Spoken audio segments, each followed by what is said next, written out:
जब से कोरोना ने दस्तक दी है तब से ही कोरोना मरीजों के लिए ऑक्सीजन की पूर्ति करने की कोशिश की जा रही है।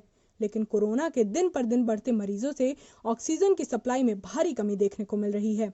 मरीज के परिजन दर दर भटक रहे ताकि किसी तरह मरीज कोरोना की जंग जीत सके। ऑक्सीजन की कमी के बीच कांग्रेस ने भाजपा सरकार को आड़े हाथों लेते हुए आरोप लगाया है कि सरकार कोविड-19 के दौरान मेडिकल ऑक्सीजन निर्यात करने में लगी रही। लेकिन सरकार ने इस बात का खंडन किया है कि साल 2020-21 में मेडिकल ऑक्सीजन का निर्यात किया गया।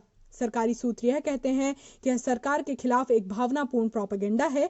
सरकार ने सिर्फ औद्योगिक ऑक्सीजन का निर्यात किया था। ऐसा इसलिए किया गया क्योंकि उसकी यहाँ खपत कम थी। मेडिकल ऑक्सीजन का निर्यात नहीं किया गया था। कांग्रेस के प्रवक्ता रणदीप सिंह सुरजेवाला ने ट्वीट करते हुए आरोप लगाया है कि देश में मार्च 2020 में भारत सरकार के एम्पावर्ड ग्रुप ने ऑक्सीजन उपलब्ध कराने के बारे में चेताया था, पर मोदी सरकार ने अप्रैल 2020 से जनवरी 2021 के बीच 9,294 मीट्रिक टन ऑक्सीजन विदेश निर्यात कर दिया।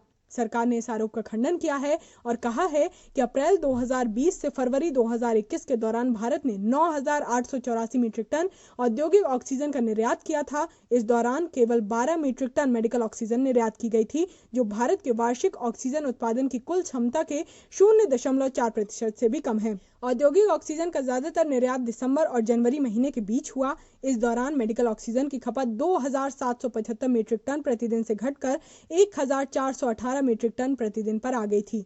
इसी बीच कांग्रेस पार्टी की वरिष्ठ नेता और पार्टी महासचिव प्रियंका गांधी ने एएनआई से कहा कि हम पर्याप्त मात्रा में ऑक्सीजन का उत्पादन करते हैं, लेकिन देश भर में इसकी आपूर्ति करने के लिए सरकार ने पर्याप्त बंदोबस्त नहीं किए। सरकार के पास पहली और दूसरी लहर के बीच यह सब कुछ करने का समय था, लेकिन उसने कुछ नहीं किया। भारत प्रतिदिन 7,500 मीट्रिक टन ऑक्सीजन का उत्पादन करता है। कोरोना की पिछली लहर जब अपने शिखर पर थी तो देश भर के अस्पतालों में इसकी खपत प्रतिदिन पैदा होने वाले ऑक्सीजन की मात्रा से आधे से कम थी।